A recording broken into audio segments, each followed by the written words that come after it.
Eremos is more than a name. It's a way of life. It's our sanctuary, our escape from the noise, and our connection to the deeper meaning of our lives. It's about finding joy in the outdoors, seeking growth, and leaving the world a better place than we found it. Welcome to Elevate and Explore, a podcast where we dive into the beauty of nature, self-discovery, and the endless possibilities that come with living intentionally. Welcome to our journey. Hey everybody, I'm Aaron Baker. And I'm Ryan Bailey.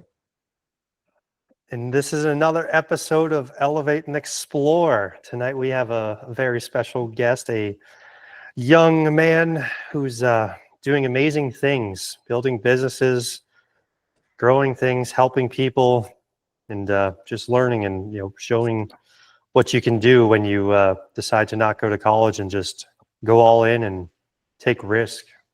So it's super excited for this conversation. Absolutely. We get the chance to look back at some of our younger selves and ask some questions, but we don't want to look at our younger selves as the lack of opportunity. We want to look and see at where we are now and how we can advance from here. Mm-hmm. So buckle up and get ready. It's going to be great. Just some background context, kind of what your early days were like, if you will. Let's go right back into, you're just probably fresh out of high school. Aaron said you did have some of your own stuff going on, so you had your own business and then also working with some other businesses. I think let's just talk about, getting into that real early on and where that drive came from and see where that goes. All right, awesome. Yeah, I'll take you guys' lead. You guys can ask any questions, and I'll pretty good off the cuff. So cool. Excited. Right. You guys do an intro? Or we just going in. Now we'll save it right to the end. So we'll just jump right into it. Nick, just being a young guy, where do you find your ambition? Where did it come from? I don't know. I feel like it was a sequence of events that kind of cracked open my shell. I'm an only child, so I grew up, and my parents are pretty old. They had me when they were 41. So I grew up with like a lot of adults in my life because a lot of my family or my cousins were already, in their teens or out of high school and college by the time, I was, 6, 7. So, and I grew up with a lot of adults in my life, and I was also a pretty introverted kid as an only child. Like I didn't have too many friends. I kind of had a small circle. I didn't, go out and just talk to everyone, and I was pretty shy. Even like through elementary school and stuff. So I was not like your typical entrepreneur. I think when I like watch TikTok videos or I hear about like most entrepreneurs, like they're super outgoing and they have that like sales background and that personality. But I was never a kid like that. And even into, my age now, it's definitely taken me a long time to get to that place. And I don't know if I'm completely there yet, but I think it started pretty young. I always kind of had a drive of like being creative and trying new things. And my parents were always super supportive whenever I wanted to do something new. Like it wasn't like, oh, another thing again that you're going to try and you're going to quit after like a few weeks. They were always super supportive. So as a kid, my friends used to have lemonade stands, and I'm from Jersey originally. So I went to, the 4th of July fireworks in New York are really famous, the Macy's fireworks. And I would sell like lemonade there. Awesome. I don't know if you guys know what Rainbow Loom is, but it was a big thing as a kid. It's like these bands that you can make into bracelets. And like we used to have stands on the side of the road, and I lived on a dead end. So like maybe 2 people would be walking through the dead end the entire day. But like if we could sell one of them for $1, it would be, it would be a good day for us. So we did a lot of that. And I always was, creative, and me and my friends were always like trying to sell something or, make something. And that kind of continued to go through my childhood. When I was, I don't know, sometime in middle school, I started a YouTube channel. So I kind of learned my way around editing and making videos, and played a lot of games as a kid. And with my friends, that was my outlet. So, made content around that. And then I got into programming, and I, made video games, and I put them on the App Store, and my friends would play them. So I always had that, creativity through my life, and I was wanting to try to build and learn new things. I love learning, but I was never a really outgoing person. And I think I really started to break out of my shell around the time I met Alex, a little bit before that, it was during COVID, and me and my dad's friends ran this party planning company. And so they had a bunch of home decor, but they were going out of business because nobody was having parties during COVID. And they were trying to sell 8 storage units full of home decor, which was all of their party planning supplies.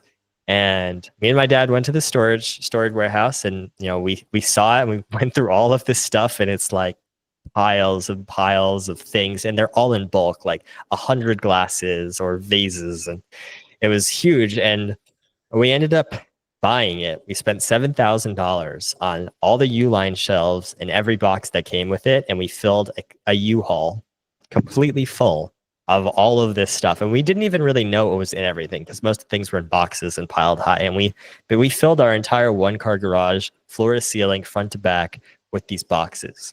And all summer we had garage sales every weekend, and we just started to pull stuff out. And I would post like some nice stuff on Facebook Marketplace, and I'd be like responding to people all the time on my dad's Facebook account and posting on yard sale search. So we would have like hundreds of people come to these yard sales every weekend. And I was this shy little kid. Like I didn't know anything about sales or talking to people or like selling anything. And that started to break me out of my shell. Like I talked to hundreds of people every weekend, and negotiated with them and showed them the different things that were in our sales. And that really started to break me out of my shell. And then, meeting Alex and starting Legends together, I definitely broke out of my shell even more. I remember going to my first ever real estate event, and this was when I was 16, and I didn't know anything about real estate. Like I could barely explain what a GP and LP was to you.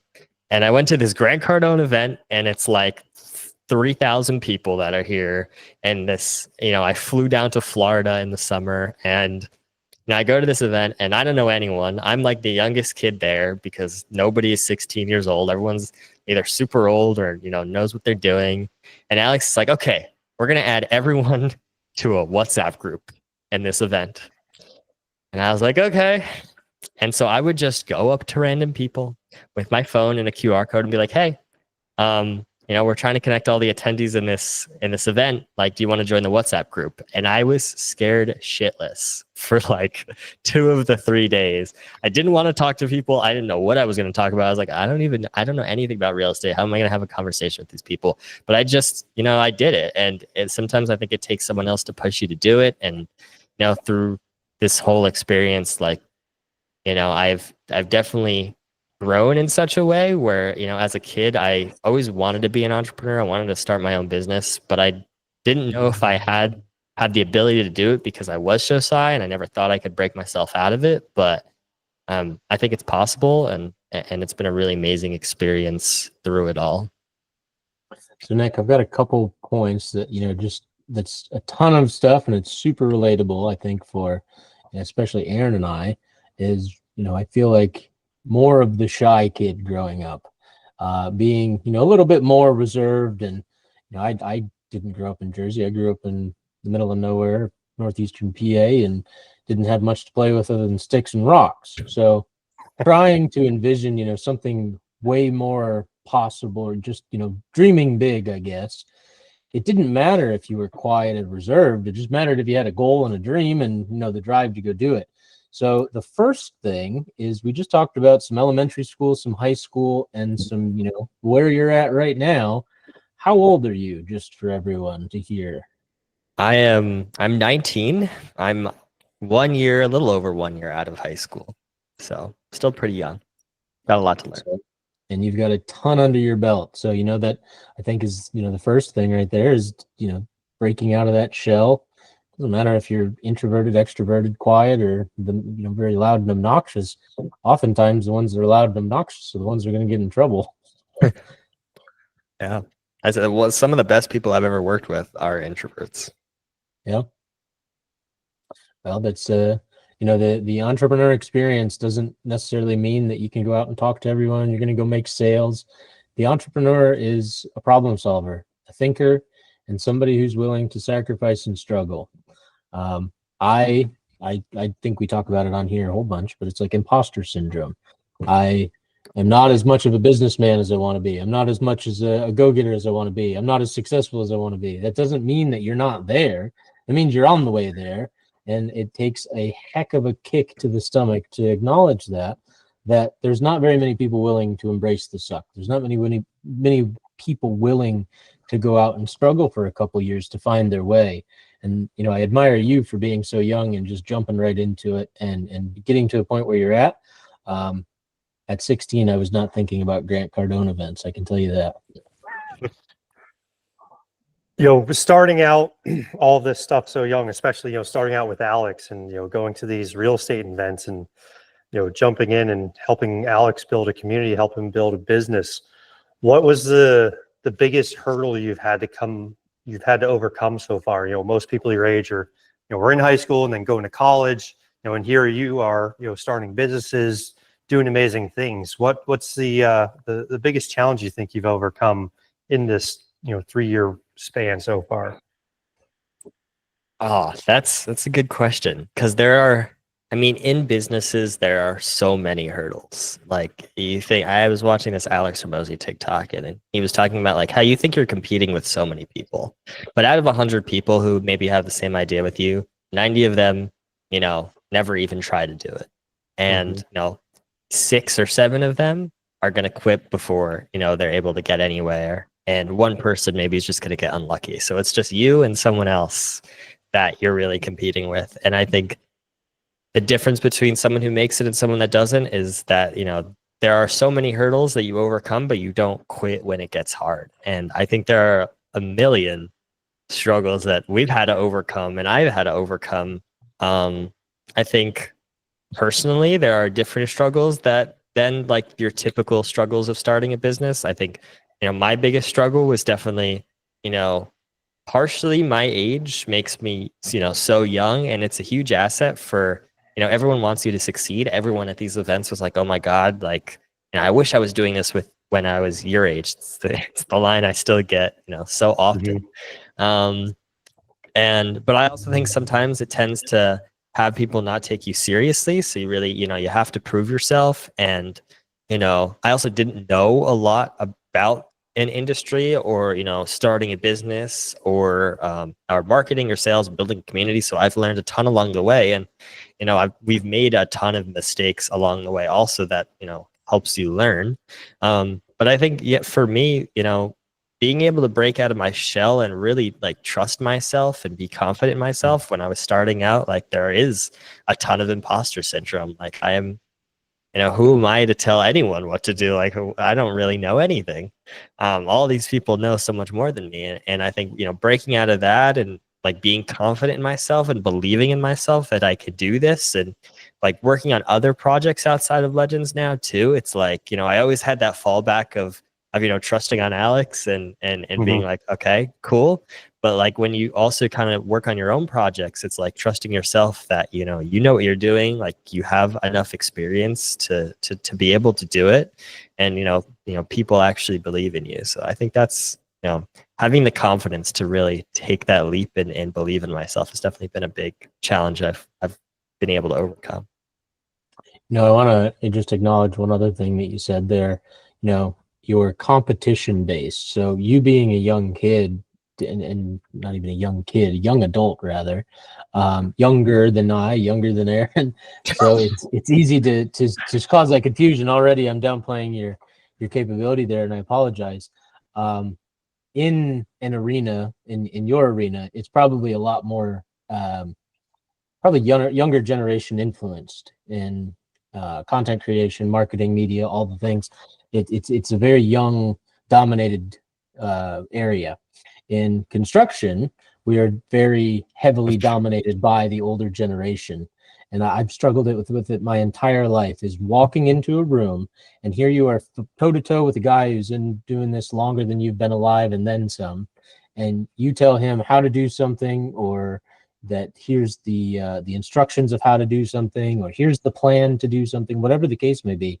You get very, very shunned and kind of thrown to the corner. And we're seeing this shift where there's still a lot of that older market in where we're at today, but there's a lot more respect for the younger man coming into the space and being able to prove himself and show that he knows what he's talking about, have some confidence, have some humility as well. Like, okay, I just may have insulted you. I apologize. That wasn't my place to say something like that, but let's work together in moving forward. And then to that is competition based. Is if you're in this arena with a lot of older or more seasoned type people in that arena, it's very overwhelming at times to think that you're actually capable of competing with them. I'm in my first round of building software. Have I ever done it before? No. Do I have any idea what I'm doing? Not a clue.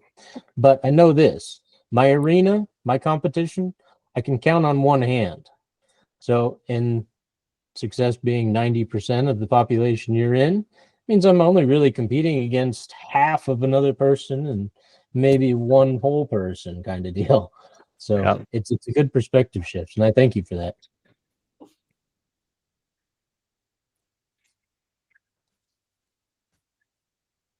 Did it just go blank? I'm not hearing anything.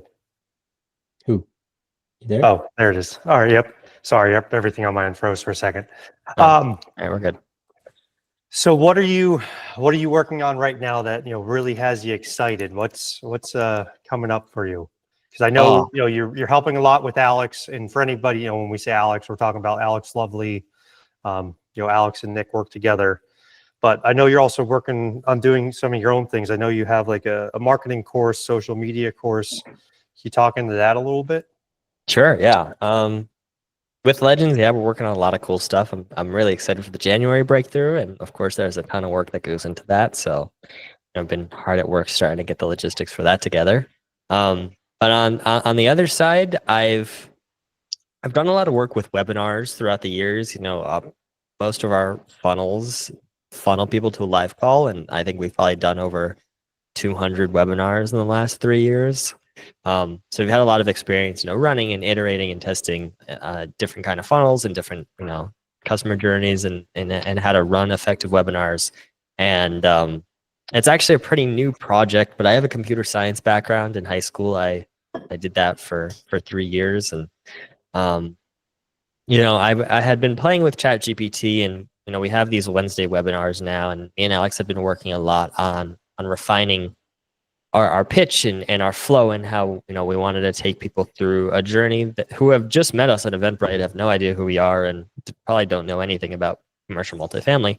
And I had been playing with ChatGPT to refine our slides and give us feedback and plug in the transcripts and all that kind of stuff. And it turned into like a software idea in terms of like, Zoom doesn't give you any analytics. It just tells you, your participants, and you get like the chat log, and you can get a transcript from Fireflies, or I think even Zoom does it now.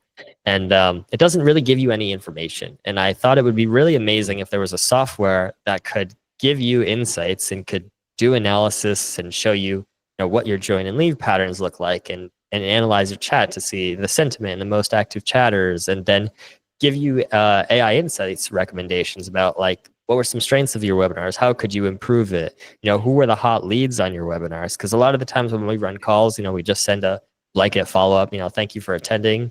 If you're interested in, joining this program, here's the link. We'd love to have you, blah, blah, blah, blah, blah. But what if you could write like custom follow-up messages based off how people interacted on the call, like how they messaged in chat, or if they spoke on the meeting? And so incorporating that, where it can actually analyze the data and create follow-ups and connect it with your CRM and send it, and you can improve your webinar in one dashboard, so you can really improve the way that you're having these calls, and improve your conversions and your metrics, so you can could sell better. Because either you're just like flying blind. We used to like look at the max attendees that were on our Zoom call, and we're like, all right, we hit 61, or we hit 95, or we hit 100, right? And like that was our metric, but that doesn't really tell you anything. So to really build a platform where you can take this data and get it analyzed, both traditionally, with normal analytics, but also with some AI insights to be able to tell you how your call is doing and give you feedback and performance. And so I've been working on that the last few weeks. It's been really awesome to kind of work in my computer science roots again, and using some AI tools to help me build it even faster. So that's kind of been the core project I'm really excited to work on. I think it's going to be really useful for a huge amount of people in the marketplace. And I really built it originally to scratch my own itch of being like, I want a tool that does this instead of me having to prompt ChatGPT all the time. And then on the other side, I run a marketing class every Wednesday, teaching people how to build their social media, build their brand, launch their offers. And I run a 8-week boot camp that's kind of connected to that for people that are a little bit more serious about launching their funnels and their offers. That's really cool.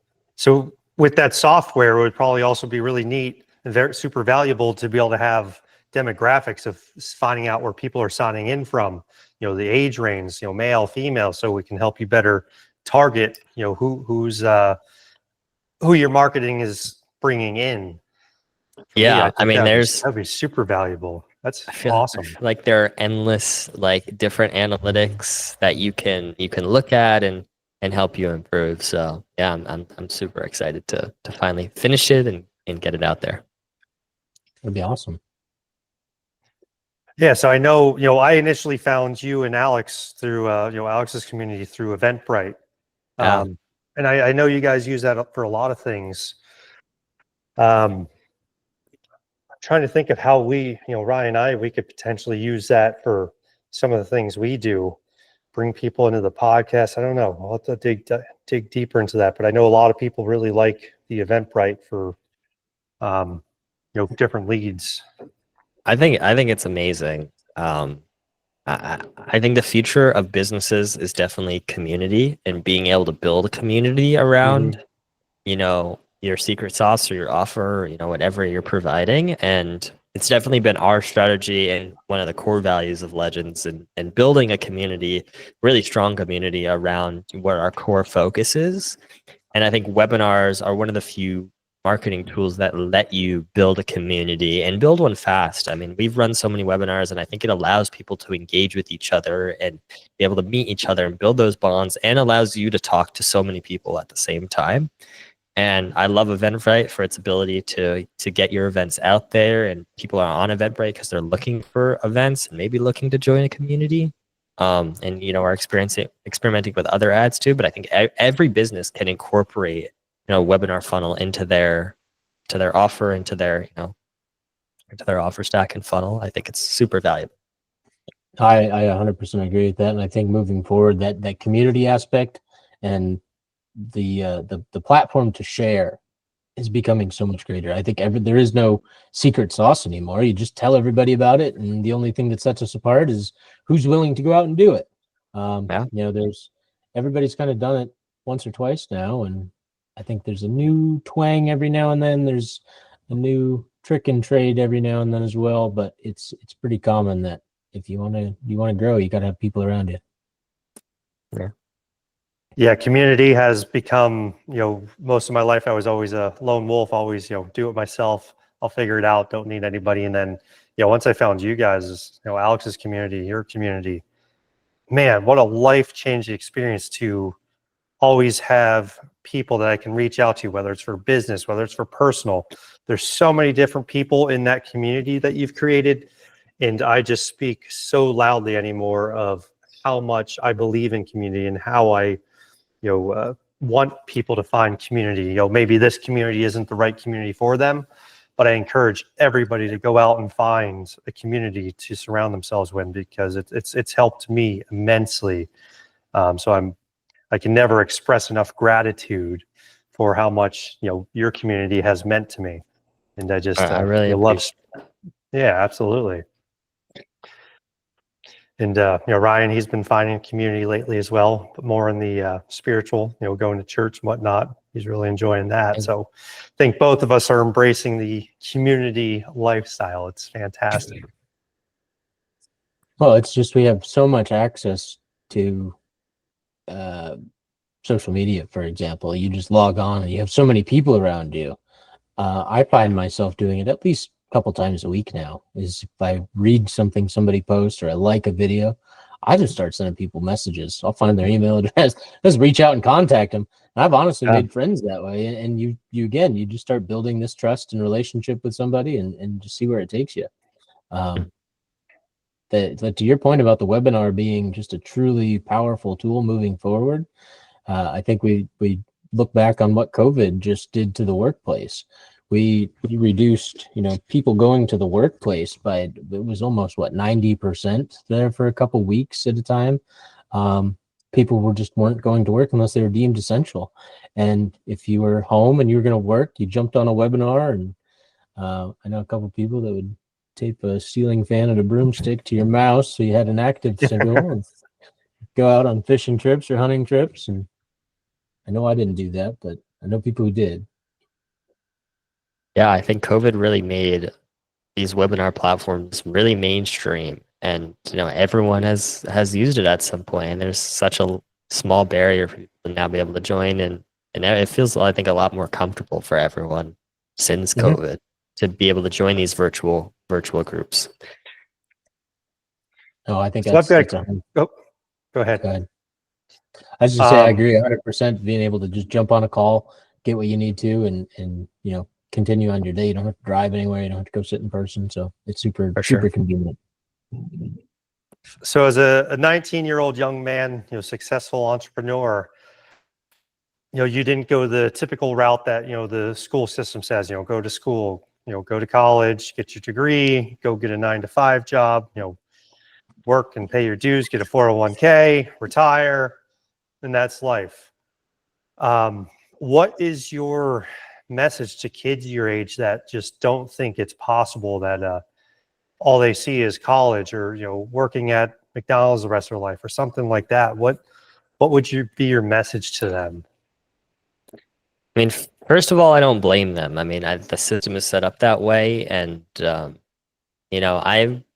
was a straight A student in high school. I never got a B. I never got an A-.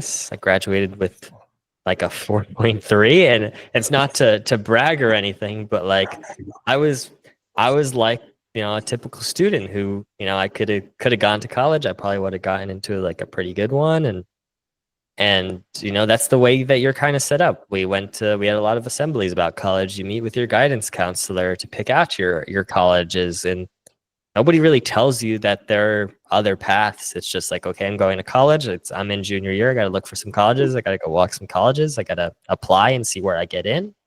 And that was kind of the default. I knew some people in high school that wanted to take a gap year or, do something else, but, their parents wanted them to go to college. So I think there's still so much pressure on kids to go the college route because it seems like the safe path. And I think there is a time and place to go to college if you want to be a doctor or a lawyer or something like that. Like, there are the times where that's the thing that you need to do. But I think, I went a different path, and, at first my mom specifically thought I was crazy, and I finally got her on board, and it was her CPA that told her that like the most of his really rich clients never went to college or even graduated high school, some of them.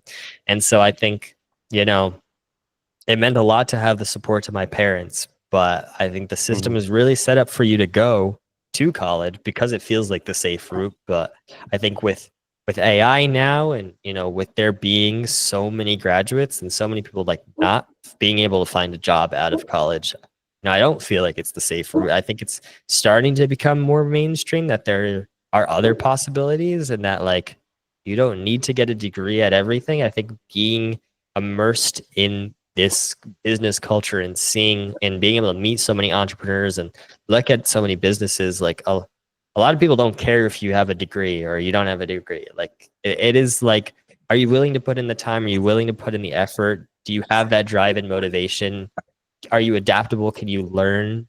Are you passionate about what you're working in? And like that degree matters less and less now. And I think, AI is going to shake up the workforce so much too. It's like there are degrees that you could be getting that aren't going to guarantee you in a job in 4 years. And how do you even know what you want to do? I know some of my friends are, 6 figures in student loans. And like, I don't think it's fair for someone who's right out of high school. Some of them are, I would turn to 18 2 months before I graduated. I just became an adult. Like to be able to make that decision so young, I think it's unfair, but it's the system that's set up. And I think it's important to spread awareness that there are other paths that are available. And, you know, if you're really passionate about what you do and you have that drive, like you can do anything you want. You don't need a degree to do it. You can do it yourself.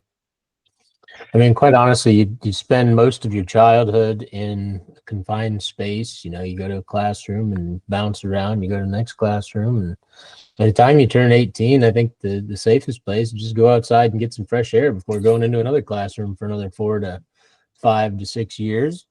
You know, my perspective, I've got a handful of young kids around me, 13-year-olds in the house, my stepkids. I've got cousins that are ages 13 through 16. And then there's another group that is in their early 20s. And you see this pattern that is, the closer you are to getting out of high school, you almost start questioning, what is my purpose? What am I supposed to do? Where am I supposed to go? And then you're going to throw college into the mix when you have to go spend $100,000 on it. Yeah, and you got to pick your purpose. Yeah, you got to pick it because it's costly. Yeah. And all of this younger group of 13, 14, and 15-year-old, they're starting to ask questions of like, you know, how do I get into business? How do I start cutting grass? How do I help people? And it's very, very admirable. I think there's a huge and tremendous influence. A lot of these kids are stuck on iPads all day long, and they're picking up videos and shorts of, you know, what is it? Mr. Beast is one, and a couple of these other guys that are just influencers on YouTube that talk about some business, that talk about some success, and talk about what their life looks like now. And it is very inspiring to some of these kids. Some of them, it's very toxic in a trap because they think that that's just how life is without working for it. But some of them are asking some good questions, and I think I'm very optimistic that in the next couple of years you'll see a lot less going to college and more jump into the trade, go learn a skill, go work for somebody, and then go out and do your own thing, find a community, build a community. You know, I think that's a much more successful and healthy pattern than it is to just go, you know, slave away and pay debts to people. I agree. I mean, I think the best, everyone's got their own path, but I think, you know, for me, and I think for a lot of people, the best path is just, you know, go and learn from someone. Like find a mentor, find someone who is farther than you are, work for free. Like just be like, the best thing that you could do, like school teaches you structure, and I learned, and I studied my ass off and I did really well, and I learned nothing. I was at a restaurant and we were trying to add the money for the tip, and I couldn't even do like first grade math.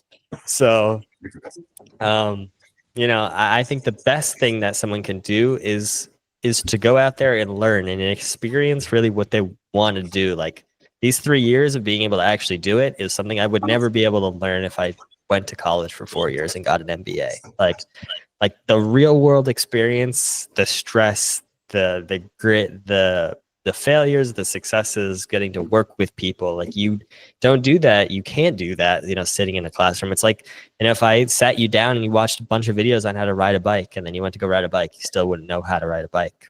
And, you know, I think the best thing someone can do is to go out there and just, you know, find someone who's farther than you, work for them, learn from them, even if it's for free. Like the knowledge that you're going to learn today is going to be so valuable in your entire life. It's, you know, worth more than anything you could ever make dollar wise. And then take that and apply it and help people, and, you know, be able to charge and build your own business that way. And I think especially for young people, like getting real world skills and being able to learn in that way, not just in a classroom, is the most valuable thing you could do.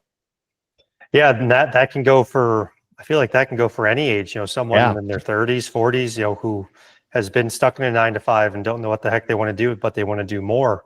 Yeah, go find a mentor, go mirror someone, you know, do your job during the day, and then go find someone that you can talk to and learn from.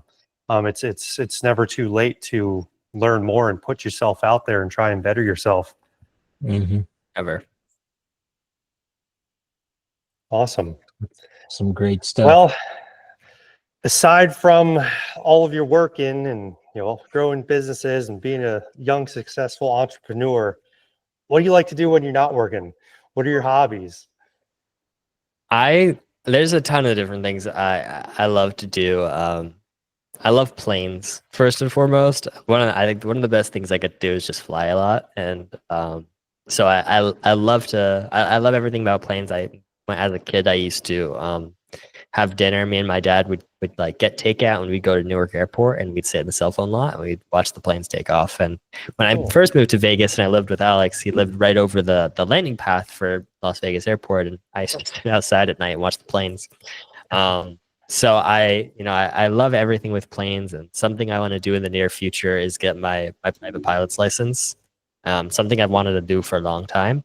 And so, that's something I really love to do. I love to cook. I think a lot of the hobbies I have like just let me be creative, and I think being able to cook and come up with different dishes and play around and learn, and then eat it afterward, very, very important. I'm going to Italy in a few weeks, and I'm really just going to eat. It's my first time. So I love to cook. And through high school, I played a lot of tennis. I was on the tennis team, so I love to get out, and I played some other sports, played baseball and soccer as a kid, but I really love tennis because it's just you and someone else, or two people and someone else, and it's just a really, really fun sport to play. So those are the biggest things I like to do. I'm an avid TikTok watcher too, and YouTube. As a kid, I never ate, so my parents would like put an iPad in front of me because they hoped I'd get distracted and then I would eat. And so I kind of took that to my teenage and adult years. So every time I'm eating, I'm always watching a video, and I don't just watch like random things, but I try to watch some educational things from time to time. So I'm like still gathering information, but I've definitely taken that from my kid years up until now. I love it. So good. So even though you have all this stuff go on, you still find time to do things you enjoy, and I think that's so important. I think sometimes people think that they only have time to work, that there is nothing but work. It's finding that happy balance of the work and the play. I feel like if you don't take time to do the things you love, to do the things you enjoy, you're going to burn out. Yeah, I mean, I think there's always a balance. That I've seen people talk about like how I worked so hard. Now my kids don't talk to me anymore, but at least I'm successful. And I think that there is that balance, because in the end, like, you're not building a business to chase money or be the richest person ever. Like, if you don't have people around you to celebrate you and to be able to live your life with, like, you're just gonna be rich and broke emotionally. So I think it's really important to have that balance. Yes, like, work hard, work harder than everyone else, and have the most determination, and get up when you fail, and don't be that 90%, be that 10%. But at the same time, like, give yourself grace and do the things that you enjoy to do, because that's how you're going to get that far. If you just work yourself into oblivion, you're going to get to a point where, like, screw this, I don't want to do this anymore.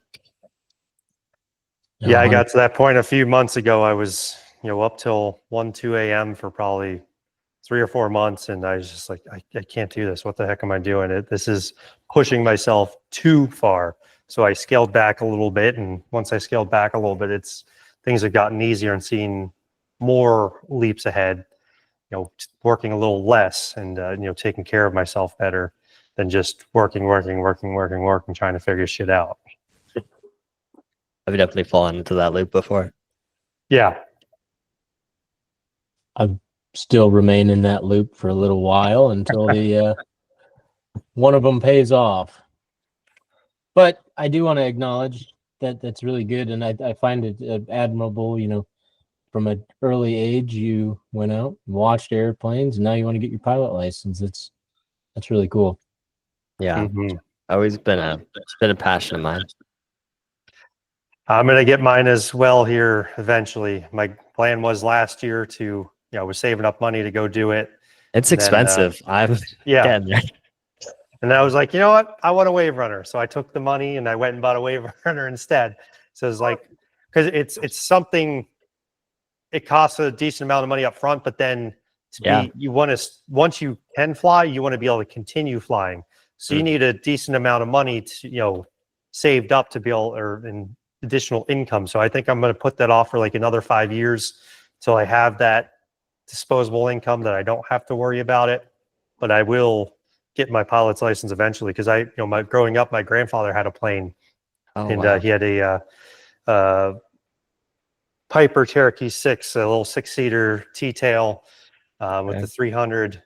And, we'd fly back and forth to the shore every weekend. That was so neat. You hop in, 45 minutes later, we're down at Woodbine Airport down South Jersey, hop in the car. 5 minutes later, we're, at the shore house. You fly over all the traffic. And I remember one time we were flying, he let me take control, and we hit a little bit of turbulence, and I pushed in. We dropped like 100 feet in like 2 seconds. Anything that wasn't strapped down just floated up in the air, scared the absolute crap out of me. But he pulled it, leveled it right back out, and all was fine. But yeah, growing up as a kid, being in that, the plane, I've always loved planes. As they're awesome. It's such a neat experience to just be up there, in a private or commercial planes I enjoy as well, but being in your own little private plane, it's freaking cool. It's neat. It is. Well, the highlights, I went to college and I went through a corporate career, and I think back, it's like, what was the highlight of working with a large company?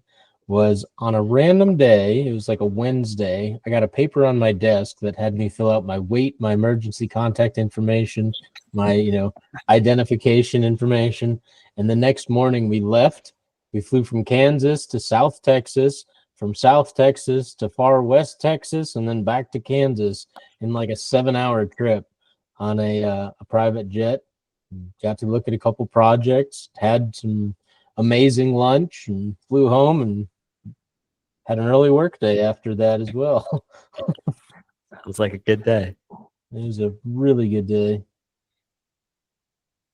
One day we'll fly together, Aaron. Yes, we will. Yes, 100%. It will happen. For sure. Well, appreciate all your time. Do you have any last words? Any inspiring, life-changing advice you'd like to speak into the world? Oh, all right. Put me on the spot here. I don't know. I feel like we're in such an opportunity. Like right now, I feel, so lucky to be alive, like at this time, with like so many things going on and allowing you to do really whatever you want. And there are so many people and so many things and so many obstacles in the world that will, tell you that you can't do it.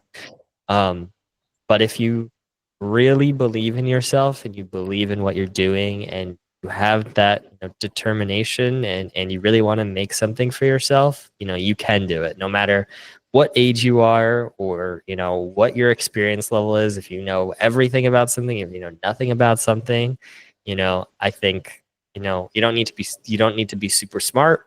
You could do whatever you set your mind to. And I think it's a really amazing moment to be able to live in, where you have the opportunity and access to do anything you want to do.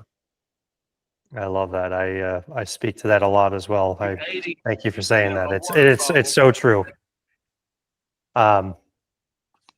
Yeah, technology wise, you don't have to have money. You can look things up. It helps to have money certainly, but anything is possible. I know people are always making excuses. That's too hard. Don't have enough money. Don't have enough time. But if you really want to do something, it's absolutely possible.